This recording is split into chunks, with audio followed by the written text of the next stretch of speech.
तो ये हमारी आज विराम चिह्न की दूसरी क्लास है। आप सभी लोग चलिए देखिए दूसरी क्लास हमारी आ गई है विराम चिह्न की। आज विराम चिह्न कंप्लीट करा देंगे आप सभी को।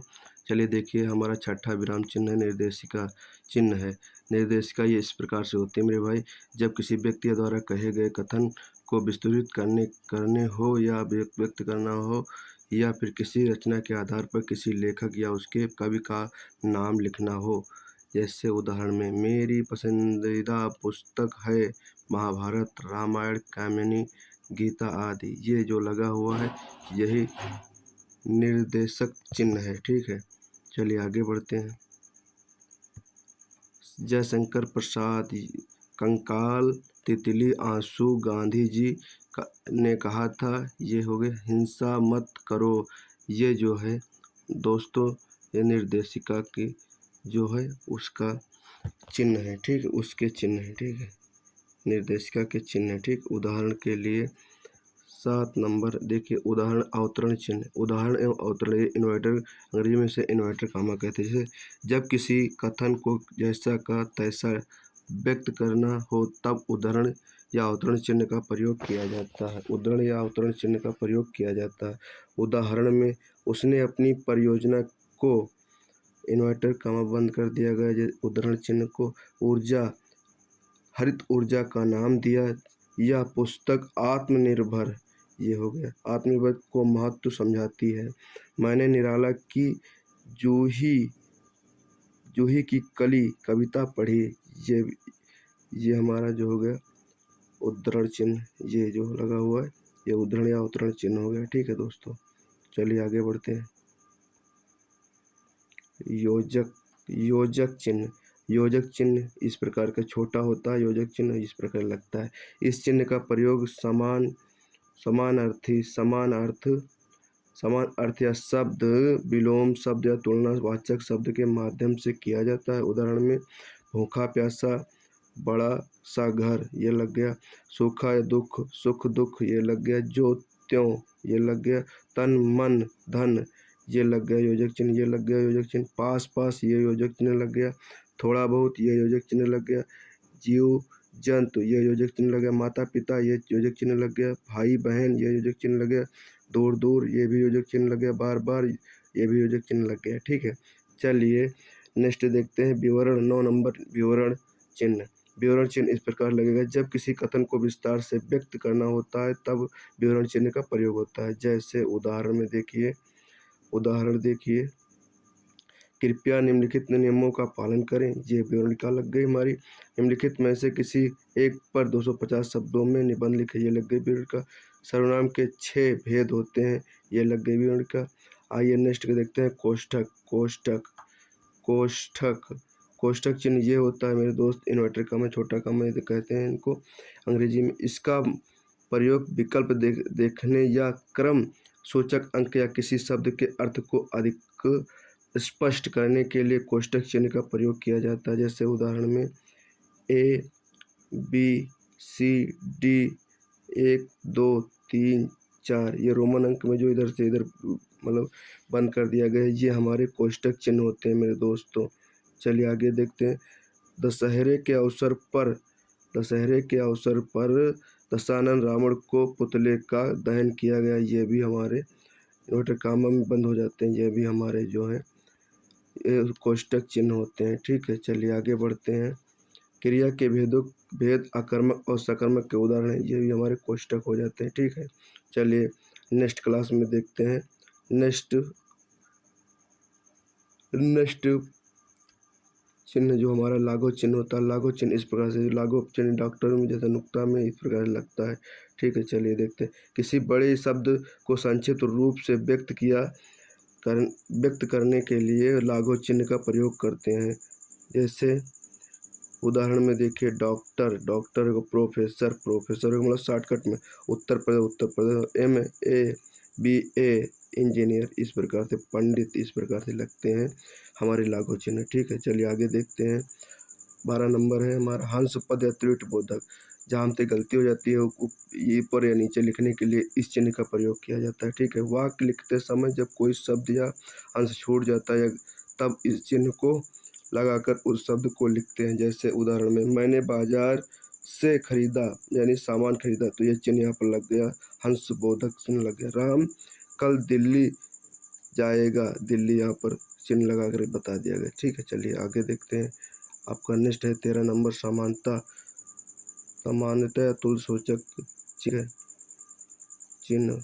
किसी शब्द का अर्थ लिखते समय समानता मूलक चिन्ह का प्रयोग करते हैं। उदाहरण के लिए विडोजा इंद्र, जनार्दन विष्णु, शार्दुल शेर, ललित सुंदर, हर्ष हानि, रिजु सीधा, कुसुम फूल।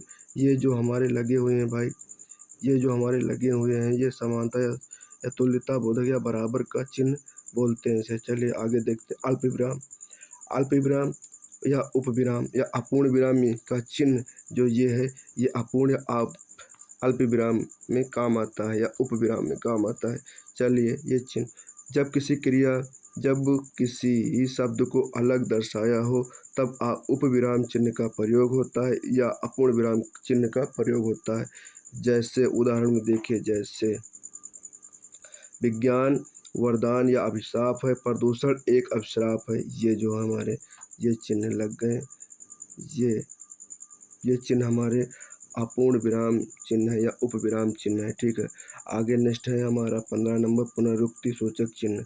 पुनरुक्ति सूचक ये होता है, ये ऐसे लगा देते हैं या ऐसे ऐसे कर देते हैं मेरे भाई, ये पुनरुक्ति सूचक चिन्ह होते हैं। इस चिन्ह का प्रयोग ऊपर लिखे किसी वाक्य या व्यक्ति के अंश को दोबारा लिखने के श्रम से बचने के लिए होता है। मतलब वही वाक्य बार बार लिखने के लिए हम पुनरुक्ति सूचक चिन्ह का प्रयोग करते हैं। उदाहरण में दान करता राशि, ये ऐसे हो गया। सुरेश में 10 रुपये, उसी प्रकार से गीता जितने रुपये 10 रुपये लिखे तो उसी चिन्ह का प्रयोग कर दिया गया। ठीक है, पुनरुक्ति चिन्ह का प्रयोग कर दिया गया। लोप सूचक चिन्ह। लोप सूचक चिन्ह हो गया, पद लोप सूचक हो गया, चिन्ह हो गया।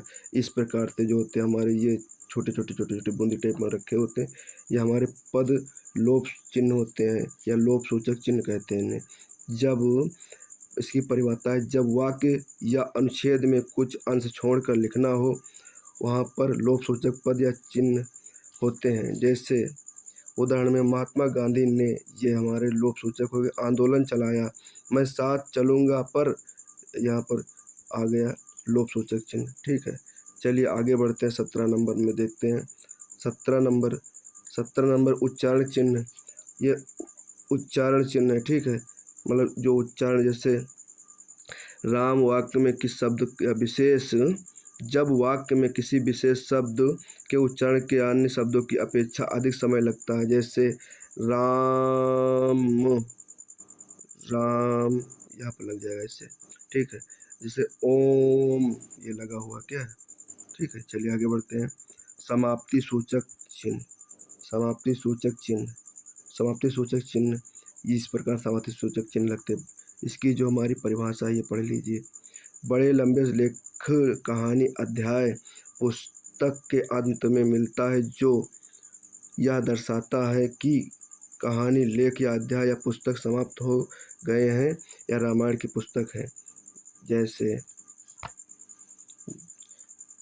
जो आखिरी में होता है, जैसे रामायण खत्म हो गई, उसमें लोप सूचक चिन्ह का प्रयोग होता है। जैसे इस प्रकार से होता है, इस प्रकार से मेरे भाई होता है, ये इस प्रकार से फिर आगे यो बना, फिर आगे बढ़ा, इस तरीके से होते हैं ये समाप्ति सूचक या लोप सूचक चिन्ह कहते हैं। चलिए ठीक, आगे बढ़िए।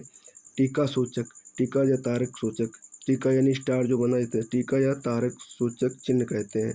इसकी परिभाषा है, टिप्पणी देने के लिए या पाठ करने के लिए नीचे स्पष्टीकरण के होता है। जैसे स्पष्टीकरण, ये कागज हो गया, इस प्रकार से कागज बना हुआ, ऐसे यहाँ पर तारक हो गया तो यहाँ पर स्टार बना हुआ, इसी स्टार को टीका या तारक सूचक चिन्ह कहते हैं। चलिए आगे बढ़ते हैं। 20 नंबर हमारा अंतिम क्वेश्चन, अंतिम लास्ट चिन्ह है पाद चिन्ह। पद चिन्ह होता है। पद चिन्ह ये होता है मेरे भाई, अरबी या फारसी या उर्दू शब्दों में प्रयोग होता है। जैसे वकील, जिसे नुक्ता बोलते हैं, जाहिर या जमीर या अखबार, इस शब्द में पद बिंदु लगता है। ठीक है, चलिए दोस्तों, ये क्लास आप लोगों को बहुत अच्छी लगी होगी दोस्तों, या जैसी भी लगी आप लोग कमेंट करके ज़रूर बताना, और अगर अच्छी लगी तो इस चैनल को ज़रूर सब्सक्राइब कर लेना, क्योंकि ये पीडीएफ तैयार करने में और ये वीडियो बनाने में बड़ी मेहनत लगती है मेरे भाई। आप सभी को समय दिखा दूँ, 1 बज कर के देख लीजिएगा, 1 बज कर के समय 1 बज गया है, ये देखिए पूरा 1 बज गया है। अभी हम आपके लिए वीडियो बना रहे हैं, ये देखिए, ठीक है, ये देखिए, ठीक है। तो आप लोग हमारी मेहनत को ज़रूर देखिए, और आप लोग इस चैनल को ज़रूर सब्सक्राइब करें और लाइक करें, और वीडियो को कमेंट में बताएं कि वीडियो कैसी लगी, अच्छी लगी या ख़राब लगी या कैसी लगी। ठीक है, धन्यवाद दोस्तों।